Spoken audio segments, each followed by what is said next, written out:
আগামী 12 তারিখ 12ই নভেম্বর রোজ বুধবার বাংলাদেশের রাজনীতির প্রাণপুরুষ, অর্গানিক রাজনীতির স্রষ্টা,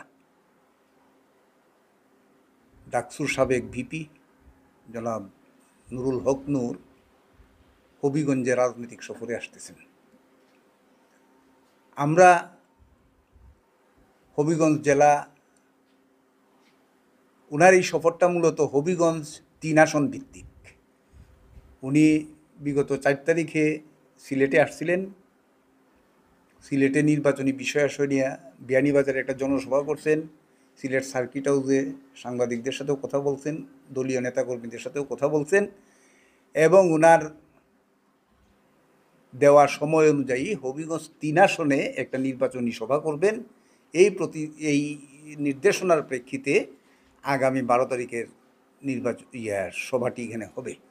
তো যদিও 3 আসন ভিত্তিক নির্বাচনী সভা, তারপরে আমাদের দলের সমস্ত জেলার নেতাকর্মীদের মধ্যে একটা ব্যাপক উৎসাহ উদ্দীপনা দেখা দিচ্ছে।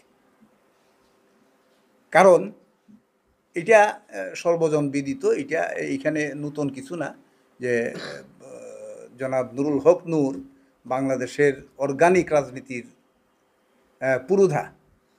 কারণ উনার রক্তের উপর বারবার আক্রান্ত হয়ে নিজের শরীরের উপর দিয়ে সমস্ত নির্যাতন প্রতিহত করে তারপর একটা রাজনীতির একটা নূতন ধারার সৃষ্টি করছেন।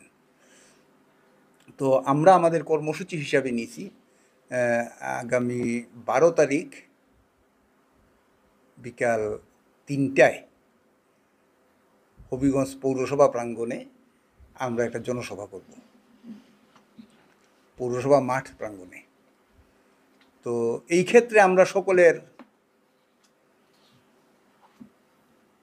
সকল মহলের কাছে আমরা আহ্বান করব যে রাজনৈতিক শিষ্টাচারের ভিতরে থেকে যাতে আমরা আমাদের সমস্ত কর্মকাণ্ড পরিচালিত করি।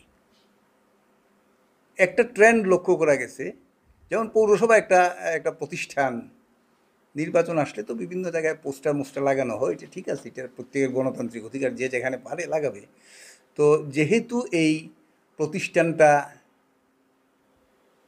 একটা নির্ধারিত ফি নিয়ে যথাযথ অনুমতি সাপেক্ষে জনসভা করার একটা অনুমতি দেওয়া হয়, এই ক্ষেত্রে এই প্রতিষ্ঠানের গেটটা অন্তত ওই দিন যাতে অন্য কোনো দল তাদের ব্যানার ফেস্টুন দিয়ে একটা প্রতিবন্ধকতা সৃষ্টি করতে না পারে। আর ইতিমধ্যে করে থাকলে যাতে যদি এগুলো রিমুভ করে ফেলেন, আমরা যারপন্যায় খুশি হব। কারণ রাজনৈতিক শিষ্টাচারের মধ্যে পড়ে যে একটা রাজনৈতিক দলের জাতীয় একজন নেতা আসবেন, ওনাকে সহযোগিতা করা সকলের দায়িত্ব। তো এই জিনিসটা যদি সকলে সম্মিলিতভাবে খেয়াল রাখেন, এইটা আমার মনে হয় হবিগঞ্জের রাজনীতিতে একটা সুবাতাস নিয়ে আসবে। আমরা হবিগঞ্জ জেলার সকল নাগরিকবৃন্দ, সম্মানিত নাগরিকবৃন্দকে আমরা আহ্বান করব, আসেন। বিভিন্ন ধরনের অপপ্রচার রাজনীতিতে চলছে। এই নির্বাচনকে সামনে রেখে বহু ধরনের অপপ্রচার চলছে। আপনারা আসেন, 12 তারিখ আমাদের নেতা হবিগঞ্জের মাঠে কি বক্তৃতা করেন, আমাদের পরবর্তী কর্মসূচি কী হবে, নির্বাচন কিভাবে আমরা ফেস করব, ইত্যাদি ইত্যাদি বিস্তারিত বিষয়গুলাই জনগণের সামনে প্রকাশ করবেন। তো সকলকে আমরা অনুরোধ করব যে আসেন, নেতার বক্তব্য শুনেন, আপনাদের সিদ্ধান্ত নেন। আর আমাদের এই সভা যাতে সুন্দর হয়, সফল হয়, এই ক্ষেত্রে সকল নাগরিকের সুদৃষ্টি এবং সার্বিক সহযোগিতা আমরা কামনা করি।